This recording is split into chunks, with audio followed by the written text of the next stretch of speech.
حميم. تنزيل الكتاب من الله العزيز الحكيم. ما خلقنا السماوات والأرض وما بينهما إلا بالحق وأجل مسمى، والذين كفروا عما أنذروا معرضون. قل أرأيتم ما تدعون من دون الله أروني ماذا خلقوا من الأرض أم لهم شرك في السماوات ائتوني بكتاب من قبل هذا أو أثارة من علم إن كنتم صادقين. ومن أضل ممن يدعو من دون الله من لا يستجيب له إلى يوم القيامة وهم عن دعائهم غافلون. وإذا حشر الناس كانوا لهم أعداء وكانوا بعبادتهم كافرين. وإذا تتلى عليهم آياتنا بينات قال الذين كفروا للحق لما جاءهم هذا سحر مبين. أم يقولون افتراه قل إن افتريته فلا تملكون لي من الله شيئا هو أعلم بما تفيضون فيه كفى به شهيدا بيني وبينكم وهو الغفور الرحيم. قل ما كنت بدعا من الرسل وما أدري ما يفعل بي ولا بكم إن أتبع إلا ما يوحى إلي وما أنا إلا نذير مبين. قل أرأيتم إن كان من عند الله وكفرتم به وشهد شاهد من بني إسرائيل على مثله فآمن واستكبرتم إن الله لا يهدي القوم الظالمين. وقال الذين كفروا للذين آمنوا لو كان خيرا ما سبقونا إليه وإذ لم يهتدوا به فسيقولون هذا إفك قديم. ومن قبله كتاب موسى إماما رحمة وهذا كتاب مصدق لسانا عربيا لينذر الذين ظلموا وبشرى للمحسنين إن الذين قالوا ربنا الله ثم استقاموا فلا خوف عليهم ولا هم يحزنون أولئك أصحاب الجنة خالدين فيها جزاء بما كانوا يعملون ووصينا الإنسان بوالديه إحسانا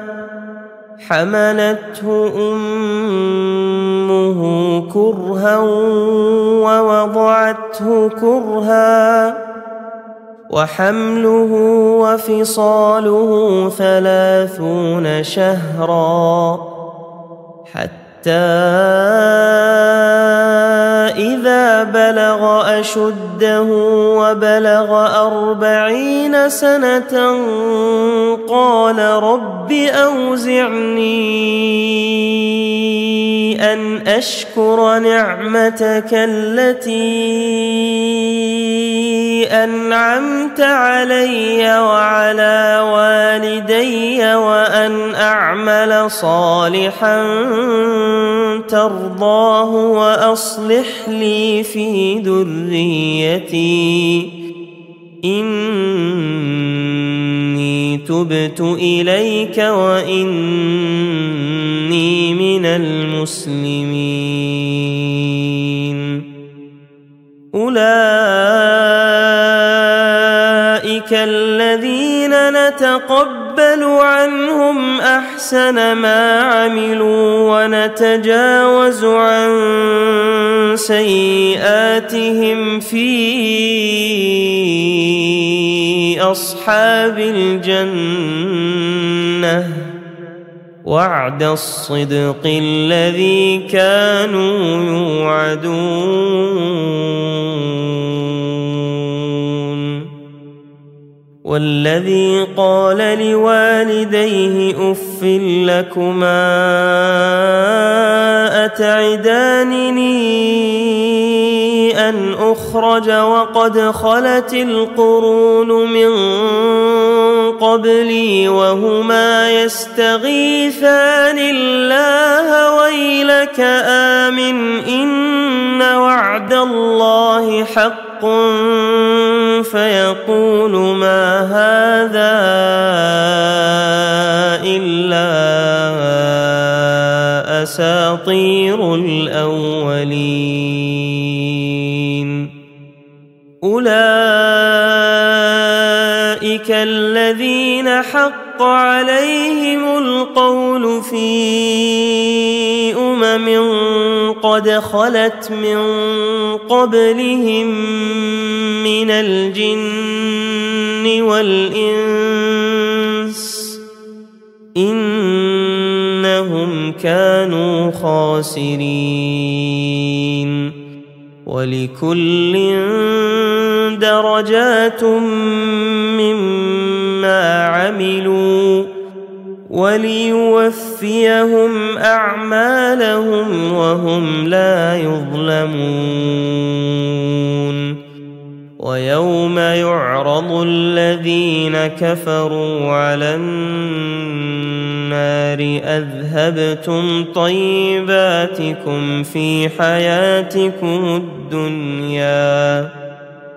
أذهبتم طيباتكم في حياتكم الدنيا واستمتعتم بها فاليوم تجزون عذاب الهون فاليوم تجزون عذاب الهون بما كنتم تستكبرون في الأرض بغير الحق وبما كنتم تفسقون واذكر أخا عاد إذ أنذر قومه بالأحقاف وقد خلت النذر من بين يديه ومن خلفه ألا تعبدوا إلا الله إني أخاف عليكم عذاب يوم عظيم قالوا أجئتنا لتأفكنا عن آلهتنا فأتنا بما تعدنا إن كنت من الصادقين قال إنما العلم عند الله وأبلغكم ما أرسلت به ولكني أراكم قوما تجهلون فلما رأوه عارضا مستقبل أوديتهم قالوا هذا عارض ممطرنا بل هو ما استعجلتم به ريح فيها عذاب أليم تدمر كل شيء بأمر ربها فأصبحوا لا يرى إلا مساكنهم كذلك نجزي القوم المجرمين ولقد مكناهم في ماء مكناكم فيه وجعلنا لهم سمعا وأبصارا وأفئدة فما أغنى عنهم سمعهم ولا أبصارهم ولا أفئدتهم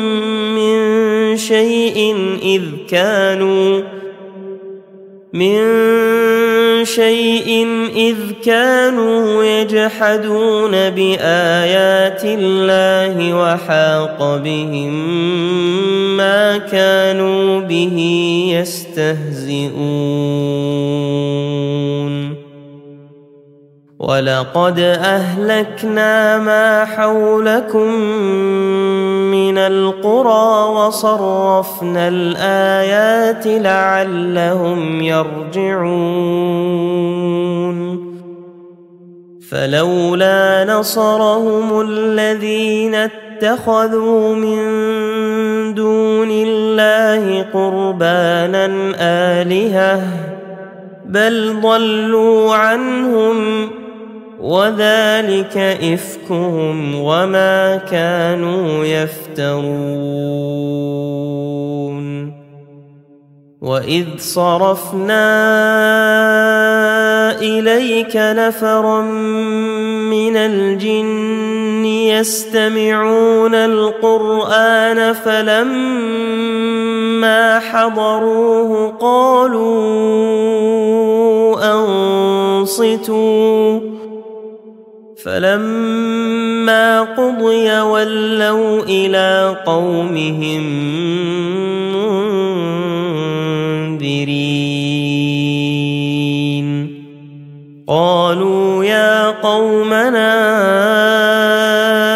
إنا سمعنا كتابا أنزل من بعد موسى مصدقا لما بين يديه يهدي إلى الحق وإلى طريق مستقيم يا قومنا أجيبوا داعي الله وآمنوا به يغفر لكم من ذنوبكم ويجركم من عذاب أليم ومن لا يجب داعي الله فليس بمعجز في الأرض وليس له من دونه أولياء أولئك في ضلال مبين أولم يروا أن الله الذي خلق السماوات والأرض ولم يعي بخلقهن بقادر على أن يحيي الموتى بلى إنه على كل شيء قدير ويوم يعرض الذين كفروا على النار أليس هذا بالحق قالوا بلى وربنا قال فذوقوا العذاب بما كنتم تكفرون فاصبر كما صبر أولو العزم من الرسل ولا تستعجل لهم كأنهم يوم يرون ما يوعدون لم يلبثوا إلا ساعة من نهار بلاغ فهل يهلك إلا القوم الفاسقون